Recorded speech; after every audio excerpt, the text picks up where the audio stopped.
আমার ইবাদত কবুল হইতে হইলে এক নম্বরে লাগবে ইখলাস, এক নম্বরে কি দুই নম্বরে হালাল রিজিক, দুই নম্বরে কি তিন নম্বরে আমরা যা করব রাসূলের তরিকা অনুযায়ী। আমরা ইবাদত যা করব কার তরিকা অনুযায়ী? যে পাপ প্রবাহ চলছে সারা দেশে, বিভিন্ন দেশে বন্যা, ভূমিকম্প, যে অবস্থা বিরাজ করছে পৃথিবীর মধ্যে, এর একমাত্র কারণ অনাবৃষ্টি, অতিবৃষ্টি, গুনাহের কারণে।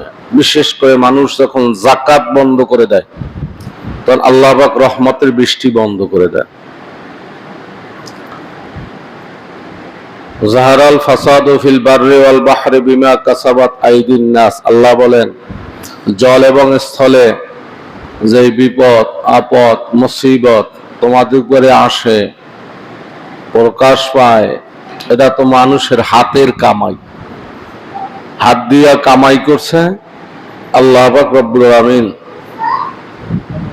বান্দার উপরে চাপায়া দিছে।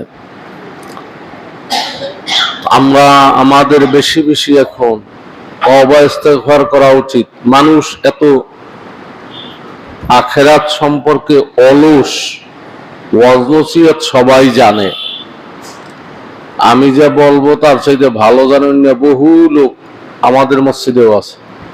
কিন্তু সমস্যা আমাদের কি, এই যারা মুসল্লিয়ান ইকরাম আছেন অনেকে ভালো ভালো কথা বলতে পারে, তালাশ করে দেখা যাবে কি বলে কিন্তু নিজে করে না। আমলের অভাব, আমল মানে করা কাজ, করে না, জানে কিন্তু করে না। আল্লাহ বলেন কি কাবুরা মাকতান ইনদাল্লাহি আন তাকুলু মা লা তাফআলু, আল্লাহর কাছে বড় অসহনীয় তুমি যা বলো করো না। আল্লাহ পাক রব্বুল আলামিন গজব থেকে আমাদেরকে হেফাজত করুক, খালেস তওবা করার তৌফিক দান করুক, সকলে বলি আমিন। জুমার নামাজের পূর্বে এমনি গরম, মানুষ চিন্তা করতেছে হুজুরে যেই খুতবা আরম্ভ করবে তখন যাব, এই জন্য আজকে বিভিন্ন জায়গায় দূরে দূরে বসে হয়েছে গরমের কারণে। এবং আজকে এখানে যারা আসছে আমি দেখছি আমার কিছু লোক আবার ওদিকে যায়, ওদিকে এসি মসজিদ আছে, এখানে তো এসি নেই। আলহামদুলিল্লাহ এরপরও কিছু সময় আল্লাহর বান্দাদেরকে এসি টেসি চিন্তা করে নেই, গরম চিন্তা করে নাই, উপস্থিত দেওয়ার তৌফিক দান করছে। আর একবার আল্লাহ শুকর আদায় করি, সকলে বলি আলহামদুলিল্লাহ। আমরা এক এক জুমা এক একটা সম্পর্কে আলোচনা করি, সংক্ষেপ সময়, খুব সংক্ষেপ, সংক্ষেপে কোনো কথা আলোচনায় নিয়ে আসা কঠিন হয়ে যায়। আজকের যে বিষয়, আমরা দুনিয়ায় মানুষ আল্লাহ বানাইছেন, মাখলুকাত বানাইছেন, মানুষ ধরেন এটা আশরাফুল মাখলুকাত। মানুষ যে কোনো কাজ করে একটা উদ্দেশ্য আছে না নাই? কথা কন, উদ্দেশ্য ছাড়া কাজ করে কারা? বুঝতে পারেন? উদ্দেশ্য নাই কাজ করে কারা করে? বুঝতে পারেন? পাগলে, এটা কথাটা বলতে পারেন না।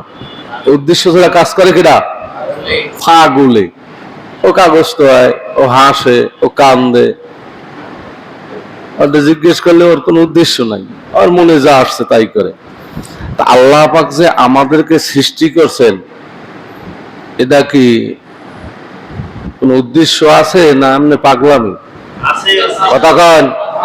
আল্লাহ নিজে বলেন আমা খালাকতুল জিন্না ওয়াল ইনসা ইল্লা লিয়াবুদুন, মানুষ আজ সৃষ্টি করার উদ্দেশ্য কি? ইবাদত করা। কোন সবাই মানুষ সৃষ্টি করার উদ্দেশ্য কি? অন্য জায়গায় কি আফা হাসিবতুম আন্নামা খালাকনাকুম আবাসা, ও মানুষ তুমি কি ধারণা করছো তোমার আমি আল্লাহ বেহুদা বানাইছি? অনর্থক সৃষ্টি করছি? অনর্থক সৃষ্টি করি নাই। সৃষ্টি করার উদ্দেশ্য বলেন কি? ইবাদত। ইবাদত কাকে বলে?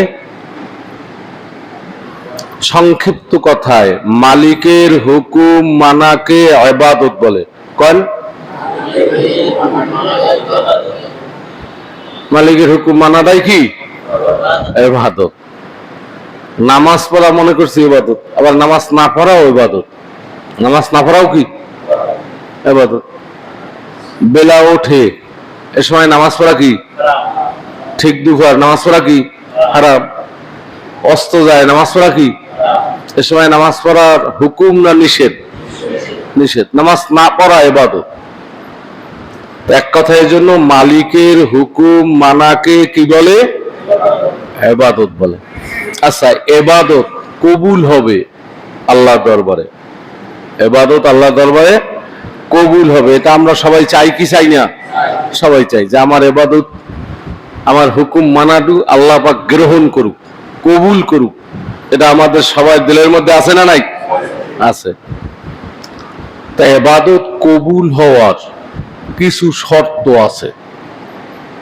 এই শর্ত যদি পাওয়া যায় তাহলে আপনার ইবাদত কবুল হবে, নচেত ইবাদত কবুল হবে না। আজকে ইবাদত কবুল হওয়ার শর্ত সম্পর্কে কিছু আলোচনা করা হবে। পরিপূর্ণ আলোচনা তো সম্ভবই না, এলেমও আমাদের নাই। এরপরেও অন্তত যতটুকু না জানলে হয় না, এতটুকু জানা লাগবে, বোঝা লাগবে। ইবাদত আল্লাহ পাকের হুকুম মানা নাম ইবাদত, এবং এটার জন্য আল্লাহ পাকের কিছু শর্ত আছে। যতগুলো শর্ত আছে এর মধ্যে একটা বড় শর্ত হইল ইবাদতটার মধ্যে থাকতে হবে ইখলাস। কারণ সবাই কি থাকবে? ইখলাস। যদি ইখলাস না থাকে তা ইবাদত আল্লাহ দরবারে কবুল হবে না। ইখলাস কি? ইখলাস শব্দ একনিষ্ঠতা, মানে অর্থাৎ আমি যা কিছু করব একমাত্র কার জন্য? আল্লাহ পাকের রাজি খুশি করার জন্য। যদি সেইটা আল্লাহ পাকের রাজি খুশি করার জন্য না হয়, যত সুন্দর ইবাদত হোক ওটা আল্লাহ দরবারে গ্রহণযোগ্য। ইন্না সালাতি ওয়া নুসুকি ওয়া মাহইয়ায়া ওয়া মামাতি লিল্লাহি রাব্বিল আলামিন। আমার নামাজ, আমার কুরবানি, আমার বেঁচে থাকা, আমার মরে যাওয়া কার জন্য? সুবহানাল্লাহ। এটাও কইতে পারি না। অনেকে অনেক রকম কথাই বলি। আমাদের কাছে সেই বলে ছোট ছেলেটাও যদি মাস্টার্স কমপ্লিট করে ওটা চাকরি পেলে বাস আমার আর একবারে আশা শেষ, তাহলে আমার যে আর কোনো মরলেও কোনো দুঃখ নেই।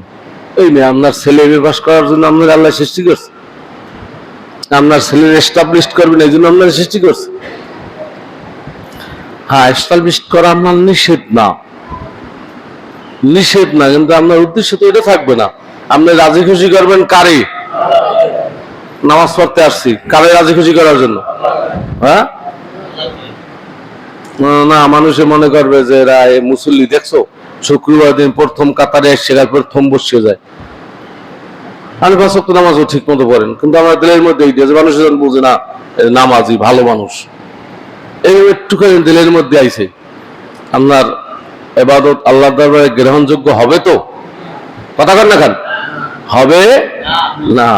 আল্লাযীনা হুম ইউরাউন, ওই সমস্ত মানুষের জন্য ওয়াইল নামক দোজখ, যারা নামাজ পড়ে মানুষকে দেখানোর উদ্দেশ্যে, নেক আমল করে মানুষকে দেখানোর উদ্দেশ্যে, দান খয়রাত করে মানুষকে দেখানোর উদ্দেশ্যে। কিয়ামতের ময়দানে একজন শহীদকে ডাকা হবে, আমার জন্য কি আছে আল্লাহ, আমার সর্বশেষ আমার জীবনটা আপনার জন্য দিয়ে দিছি, জীবনের চাইতে তোর প্রিয় কিচ্ছু নাই, আমি শহীদ হয়েছি। আল্লাহ বলবে মিথ্যাবাদী, আমি তোমার দিলের খবর জানি, তোমার যেন মানুষের বাহাদুর বলে, এটা দুনিয়ায় বলছে, আমার দরবারে কিছু নাই।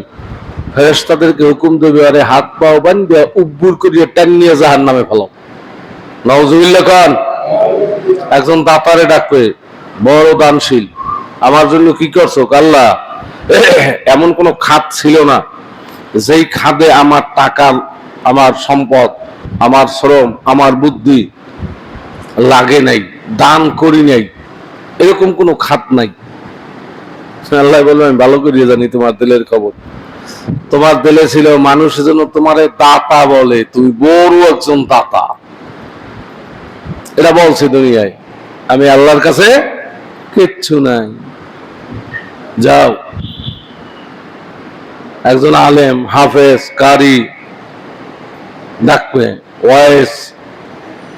আমরা যেন আল্লাহ, আমি সারা দেশে ওয়াজ নসিহত করছি, আমি মানুষের হক না হক বুঝাইছি, মানুষের কোরআন তেলাওয়াত করছি, শুনাইছি। আল্লাহ কয় এগুলো কেন করছো আমি আল্লাহ ভালো করিয়া জানি, দিলের খবর। তোমার যেন বড় বক্তা বলে, বড় আলেম বলে, বড় মুফতি বলে, বড় মুহাদ্দিস বলে, এটা দুনিয়ায় বলছে তোমার মানুষ। আমি আল্লাহ দরবারে কিচ্ছু নাই, যাও জাহান্নামে চলে যাও। অর্থাৎ প্রত্যেকটা সেক্টর যত ইবাদত আছে, আমার এই জায়গায় যদি আল্লাহ পাককে রাজি করা, খুশি করার উদ্দেশ্য না থাকে, ওরা ইবাদত বলে গণ্য হবে না। সহজ কথা, সময় তো কম, তাহলে এক নম্বরে আমাদের লাগবে কি? ইখলাস। সবাই কান ইবাদতে কি লাগবে? যদি কোনো পরিবর্তন কারো থাকে, কোনো মনের মধ্যে শয়তান তালিগেই থাকে, খালেস তওবা নিয়ত করি যে না, আমি যা কিছু করব একমাত্র কারে রাজি খুশি করার জন্য, আল্লাহ পাককে রাজি খুশি করার জন্য। আল্লাহ যেন আমাদের দিলে নিয়তটা ভালো করিয়ে বসাই দেয়, আল্লাহর জন্যই যে আমরা করতে পারি, তৌফিক যেন আল্লাহ দেয়। সবাই বলি আমিন। আরো অনেক কথা, সময় নাই। দ্বিতীয় নম্বরে আর একটা গুরুত্বপূর্ণ শর্ত, ইবাদত করি, আমাদের রেজেক লাগবে হালাল। রেজেক লাগবে কি? সবাই কন রেজেক কাকে বলে? রেজেকের অনেক ব্যাখ্যা, সবচাইতে আমাকে বোঝার জন্য ছোট্ট ব্যাখ্যা, প্রাণী যা আহার্য করে, যা খায়, এটা রেজেক। আরো ব্যাখ্যা আছে রেজেকের। এখন আপনি যেটা খাবেন, মানুষের খাওয়ার প্রয়োজন আছে না নাই? যদি না খায় তাহলে মানুষ ইবাদত করতে পারে? পারে না। রোজা রাখি আমরা, ভালো ভালোই তো খাই, সবে সাদেক থেকে সূর্য অস্ত এতটুকু, এর মধ্যে কিছু খাই না, পান আহার করি না, এই নাম রোজা। একেবারে রোজা রাখলে শেষ দিকে আমাকে শক্তি গায়ে ঠিক মতো থাকে তো দুর্বল হয়ে যায়। এইটুকু সময় খান না, সারা রাত খাবেন, এতটুকু সময় খাই নাই, দুর্বল হই। তা মানুষের খাওয়া দাওয়ার প্রয়োজন আছে না নাই? আছে, খাওয়া দাওয়া লাগবে। এখন রেজেক দুই প্রকার, একটা হারাম রেজেক আর একটা হালাল রেজেক। অবৈধ পন্থায় যা আয় করা হয় এটা হারাম, এটা কি? হারাম। আর বৈধ পন্থায় যেটা উপার্জন করা হয় এটা কি? হালাল। এখন ইবাদত আমরা করি, কিন্তু আমাদের রেজেকের অবস্থা কি এটা আমরা অধিকাংশ মানুষ চিন্তা করি না, যে আমার রেজেক হালাল না হারাম। সুদের মধ্যে, ঘুষের মধ্যে অনেক মানুষ নিমজ্জিত আছে না নাই? নামাজ মসজিদে পড়ে, কিন্তু সে কিসের মধ্যে? সুদের মধ্যে। আবার অনেকে দেখবেন, যখন একজনে সুদ খায়, মনে করেন 100 টাকায় 10 টাকা লয়, এটা কি সুদ? নাকি 5 টাকা লয়, এটা কি সুদ? আচ্ছা, আপনার যে সুদি ব্যাংকে টাকা আছে, এই যে টাকা আপনি আবার থুইছিলেন 10 লাখ টাকা, এখন হয়েছে ধরেন 10,50,000 টাকা, আপনারও কি সুদ আছে? কথা কার লাগা এই চিন্তা তো আর না। যদি বাঁচেন মসজিদে, তাহলে মনে হয় একজনও বাঁচবে, 2-1 ছাড়া। এই চিন্তাও করে না, এই চিন্তাও কি নাই। হালাল খাওয়ার পরে মানুষ যখন হালাল রেজেক খাবে, হালাল খাওয়ার পরে দেখবেন ওই হালালের একটা প্রভাব আছে না নাই? আছে। হারামের হারামেরও প্রভাব আছে। হালালের প্রভাব মানুষের অন্তরের মধ্যে নূর সৃষ্টি হবে, মানুষের ইবাদত করা ভালো লাগবে, ওয়াজ শুনতে ভালো লাগবে, কোরআন তেলাওয়াত করতে ভালো লাগবে, ইলম শিখতে ভালো লাগবে, মনের মধ্যে আনন্দ লাগবে, ইবাদত করার জন্য তার একটা মন থাকবে। এটা হালাল রিজিকের একটা প্রভাব, অ্যাকশন। আর হারামের প্রভাব আছে ওই অলস, দিল কল অলস, নুন নাই, অন্ধকার, নামাজ পড়তে মনে চায় না, ওই শুক্রবার আইসে আর আর কোনো খবরই থাকবে না। হ্যাঁ, হারাম কাজে আরাম লাগবে, হারাম কাজে কি আরাম লাগবে, হারাম করার কাজ করতে বাস খুব শান্তি আরাম, এদিকে মন ওইটা করতে খুব ভালো। নেকের কাজ করতে আর ভালো লাগে না, নেকের কাজ করতে ভালো লাগে না। অথচ আমি যেই হারাম পন্থায় উপার্জন করি বা এই মন মানসিকতা, আপনার মূল একটা জিনিসের মধ্যে সমস্যা, তাকদীরের উপর ঈমান আনা কি জানেন না? তাকদীর বিশ্বাস করা কি সবাই কন ফরজ। আপনার তাকদীর কি আজ লেখা হয়েছে না অনেক আগে? সৃষ্টিরও 50,000 বছর, আসমান জমিন সৃষ্টি করে না, এর 50,000 বছর আগে। আপনি কয় টাকা আপনার জীবনে আয় করবেন এটা মনে হয় লেখা হয় নাই, ভুলে। হ্যাঁ, এটাও লেখা হয়েছে। আপনি জীবনে কয় টাকা আয় করবেন এটাও কি লিখিত, আগে না পরে? আপনারা আমার সৃষ্টির সুবহানাল্লাহ। ওমা মিন দাব্বাতিন ফিল আরদি ইল্লা আলাল্লাহি রিজকুহা ওয়া ইয়ালামু মুস্তাকাররাহা ওয়া মুস্তাওদাহা কুল্লুন ফি কিতাবিম মুবিন। দেখেন, আল্লাহ পাক তাকদীর লিখে ঘোষণা দিয়েছেন কি, জমিনের মধ্যে এমন কোন বিচারণশীল প্রাণী নাই যার রিজিকের জিম্মেদারি কে নেয় নাই? রিজিকের জিম্মেদারি আল্লাহ পাক নেয় নাই। তা প্রত্যেকের রিজিকের জিম্মেদার কে? এটা কি আল্লাহর উপরে চাপাইয়ে দেওয়া হয়েছে? নাউজুবিল্লাহ। আল্লাহকে কোন কাজ চাপাইয়ে দেওয়ার শক্তি আসমানেও কারো নাই, জমিনেও কারো নাই।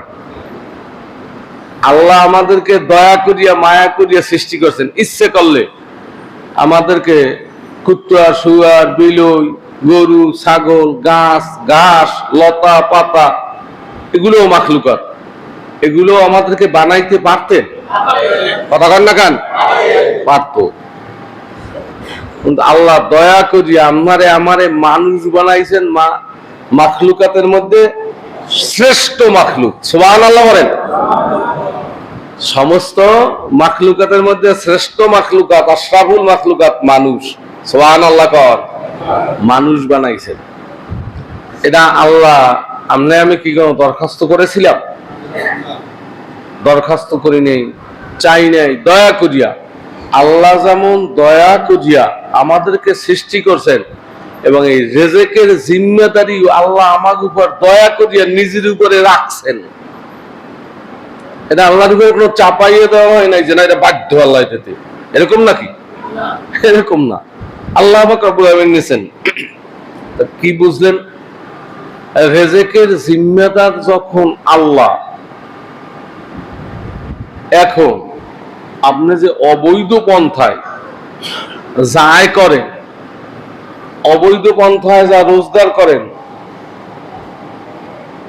আপনি যদি অবৈধ পন্থায় রোজগার নাও করতেন, আপনার তাকদীরে যেটু আছে এটু আপনি পাবেন কি পাবেন না? এর নাম ঈমান। যদি আপনি অবৈধ পন্থায় যান, এরপরও আপনার তাকদীরে যা আছে সে মনে একটু বেশি পাইবেন। ভালো দিয়ে বোঝেন নাই? আপনি যদি চুরি করেন, ডাকাতি করেন, সুদ খান, ঘুষ খান, পরের মাল ঠকাইয়ে খান, বিশাল টাকা পড়িয়ে পাইছেন, এটা যদি পকেটে লন, তাহলে আপনার তাকদীরে যে কয় টাকার বাজেট লেখা আছে এর চাইতে তো একটু বেশি পাইছেন।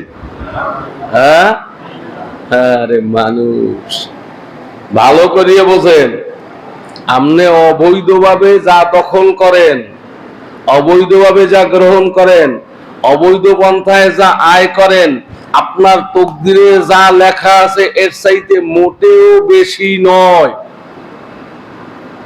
মোটেও বেশি আপনি আয় করতে পারেন নাই। আপনি অবৈধ পন্থাটা গ্রহণ না করলেও ওই কয় টাকা আপনার কাছে আসবেই আসবে। আপনি অবৈধ পন্থা গ্রহণ না করলেও ওই সম্পদ, ওই টাকা, ওই রেজেক আপনার কাছে আসবেই আসবে। আর আপনি অবৈধ কাজ করিয়া বরং আপনার আখেরাত নষ্ট করছেন, সুখ শান্তি দুনিয়ার জীবনের তাও নষ্ট করছেন। কারণ হারাম খাইয়া যা আপনার রক্ত মাংস হবে,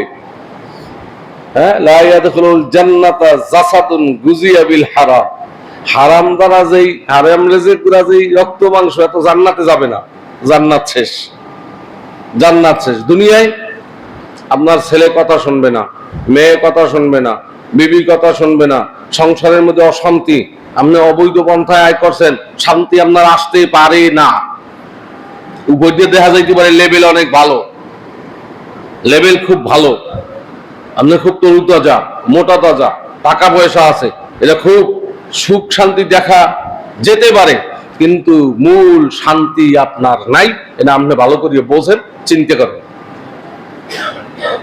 চিন্তা করে দেখেন, এটা আসতেই পারে না। শান্তি হইল হালালের মধ্যে। দেওবন্দে মাওলানা ইয়াকুব নানুতুবি রহমতে, বড় আলেম, বড় মুহাদ্দিস, বড় বুজুর্গ, দেওবন্দে এক ব্যক্তি আয় করতেন ঘাস কাটিয়া এইবার বাজারে বিক্রি করতেন। নীতিবান মানুষ, খুব দিনদার মানুষ। উনি একটা নির্ধারিত দামে বিক্রি করতেন এবং মানুষের মধ্যে এমন অবস্থা হয়েছে যে মানুষ মনে করত চাহিদা যত থাক ওনার ওই জিনিসের ঘাসের দাম বাড়তো না, ওই একই দাম থাকতো, কোনো ঘাসের দাম টাম বাড়বে না, ওই একই, মানে 6 পয়সায় বিক্রি করতো উনি। এইটা 3 ভাগ করতো, 2 পয়সা আল্লাহ রাস্তে গরিবের দিত, 2 পয়সা নিজের সংসারে, আর 2 পয়সা জমা করতে ওই দেওবন্দের সমস্ত ওলামায়ে কেরামদেরকে দাওয়াত দিয়ে বছরে একবার খাওয়াইতো, বছরে একবার খাওয়াইতো, পায়েস টায়েস করিয়ে সুন্দর মতো এটা খাওয়াইতো। আল্লাহু আকবার।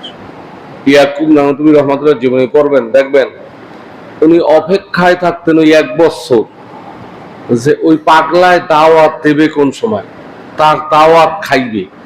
তাই জিজ্ঞেস করতে হইতো, হুজুর এই আপনি কোথাও দাওয়াত দিলেও যান না, খাইতে যান না, আর ওনারটা যে খাইছেন ওর পয়সা হালাল, और ওই পায়াস খাইলে 40 দিন পর্যন্ত আমার কলবের মধ্যে আমি নূর অনুভব করি। সুবহানাল্লাহ। এবং ইবাদতে এত স্বাদ পাই, এত আরাম পাই, এত শান্তি পাই, এই জন্য আমি অপেক্ষায় থাকি যে সে দাওয়াত করবে কবে, দাওয়াত করবে কবে, অপেক্ষায় থাকি। আমরা সবাই জানি সময় শেষ। হ্যাঁ, লম্বা কথা ছোট করিয়ে বলা কঠিন। ইমাম শাফি রহমাতুল্লাহ আলাইহি শাগরেদ আহমদ ইবনে হাম্বল রহমাতুল্লাহ আলাইহি দাওয়াত দিয়েছেন, ওস্তাদে দাওয়াত দিয়েছে, শাগরেদের দাওয়াত দিয়ে আসছে। হুজুরের শাফি রহমাতুল্লাহ আলাইহি ছেলে মেয়েরা খুব খুশি যে এত বড় ইমাম আজ গমাগো বাড়ি, বাপেও ইমাম, নাম করা ইমাম, পাক শাক করছে, তা মনে করছে এত বেশি খাইটা না, কিন্তু আমাদের হাম্বলের মধ্যে এমন খাওয়াই খাইছে কয়েকজনের টাকা খেয়ে লেছে। এখন তোলা মানে আব্বা ব্যাপার কি, আপনার কেমন ছাত্র, হ্যাঁ, আরে বলে জমার বড় ইমাম, কয় মানুষের খাওয়া তো সবসময় ঠিক থাকে না, ঠিক আছে খাইয়ে লইয়া বাস তাহাজ্জুদ করবে, ইবাদত করবে, কিন্তু না, উনি জুমের মধ্যে শুইয়া বাস দরজায় ছেলেরা আনিয়া পানি রাখছে যে হুজুরে রাত্রে উঠতে পারে, পানি লাগবে, তাহাজ্জুদ তো অবশ্যই করবে, ওযু করা লাগবে, পানি টেনে রাখছে। কিন্তু দেখে সকালবেলা ফজরের সময় পানি টেনি সব ঠিক আছে, পানি মোটেও খরচ করে নাই, মনে হয় নাক টানিয়ে সারা রাত্রটাই ঘুমাইছে। যাক ঘুমাক, ঘুমাইতেও পারে, মানুষের স্বাস্থ্যের অবস্থা এক না। তো ফজরের নামাজ, অজু ছাড়া কি নামাজ হয়? আর এত বড় ইমাম, সে ফজরের নামাজটা কোনো অজু টজু করলো না, নামাজ করছে। সেটা গেছে আব্বা, এখন আর সহ্য করা যায় না, খাইবে কম, জানি আলেম ওলামা বড় এরা খায়, বেশি খায় না, খাইছে তো যা খাইছে খাক। এরপরে পানি দেখছি, এই পানি ঠিক আছে, একটুখানিও খরচ হয় না, তাহলে তাহাজ্জুদ নামাজও পড়ে নাই। এরপর মানুষ তো অজু করে, বিনা অজুতে ফজরের নামাজ পড়ছে। হ্যাঁ, আমার স্বামী আহমদ দিকে আসো, ব্যাপারটা কি, তুমি অলস হয়ে গেলা কেমনে? হুজুর কি খাইছো খাইছো, আমার ছাত্র ছেলেরা জিজ্ঞাসা, তুমি বিনা উজুতে ফজরের নামাজ পড়লা? হযরত আমি বিনা উজুতে নামাজ পড়ি নাই, সৌভাগ্য আল্লাহ পাকের রহমত, আজকে আমি ওই এশার অজু দিয়েই ফজরের নামাজ পড়ছি, ওই এশার অজু দিয়েই তাহাজ্জুদ পড়ছি। খাইছি বেশি, কারণ আমি যেই খানার প্লেটে হাত দিছি দেখতেছি যে উপর থেকে নূর পড়তে আছে।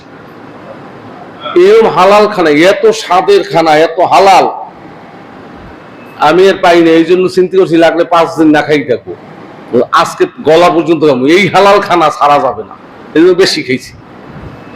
এরপর আমি শুইয়া ঘুমাই নেই, আমার 2টা উপকার হয়েছে, একটা আমলি আর একটা ইলমি। আমলি, আমি তাহাজ্জুদের নামাজও পড়েছি, আবার ওই এশার ওযু দিয়ে ফজরের নামাজও পড়েছি। আমলি উপকারে আর ইলমি উপকার, এক আয়াত দিয়া 100 মাসালা ঠিক করছি।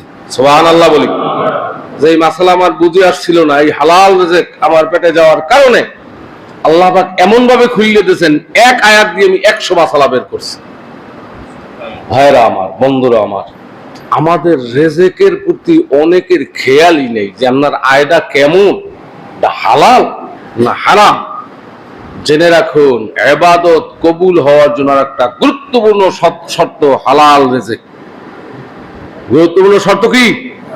সবাই কান, যার যে রেজেকের দিকে নজর দিক, যে আপনার রেজেকটা হালাল না হারাম, কোন অবস্থায় আপনার কাছে আসছে, কি আপনি খাচ্ছেন, কি আপনার আওলাদ ফজলে খাওয়াচ্ছেন।